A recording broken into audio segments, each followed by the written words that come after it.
பரமதத்தன் அப்படின்றவரோட கடைக்கு மாங்கனிகள் விற்க ஒருத்தர் வராரு. அந்த மாங்கனிகளை வீட்டில் இருக்க தன் மனைவி கிட்ட கொடுக்குறாரு.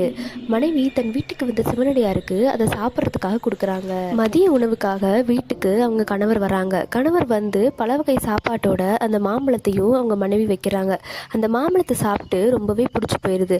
இன்னொரு மாம்பழம் இருக்கான்னு கேட்குறப்ப அவங்க திகைத்து போகிறாங்க. என்ன பண்ணுறதுன்னு தெரியாமல் சிவன் கிட்ட வேண்டும். சிவன் இன்னொரு மாம்பழத்தை அவங்க கையில் வர வைக்கிறாங்க. இதனால அவங்க மனைவி ரொம்பவே சந்தோஷம் அடைகிறாங்க. இதை பார்த்த பரமதத்தன் தன்னுடைய மனைவி ஒரு தெய்வ பெண்ணு உணர ஆரம்பிக்கிறாங்க. பரமதத்தன் பாண்டிய நாட்டிற்கு சென்ற போது அங்க ஒரு பெண்ணை மனமிடித்து அவங்களுக்கு ஒரு பெண் குழந்தையும் பிறக்குது. இந்த செய்தியை கேட்ட காரைக்கால் அம்மையார் அவங்க கணவனை பார்க்கறதுக்காக வராங்க. பரமதத்தன் அவருடைய மனைவியை கூட்டிட்டு வந்து அவங்க காலில் விழுந்து கும்பிடுறாங்க. தெய்வ அவதாரம் எடுத்து அவங்க சிவபூத அவதாரம் எடுத்து சிவனுக்கே அம்மையாக மாறுறாங்க. முதல் நல்ல பூதம்னு காரைக்கால் அம்மையார் தான் சொல்றாங்க. இவ்வாறு கைலாயம் நோக்கி போறாங்க. கைலாயத்துல கால் படக்கூடாதுன்னு சொல்லி தலைகீழாகவே அவங்க போறாங்க. பார்வதிக்கு சிவன் இவங்க தான் காரைக்கால் அம்மையாருன்னு சொல்லி அறிமுகப்படுத்தி வைக்கிறாங்க.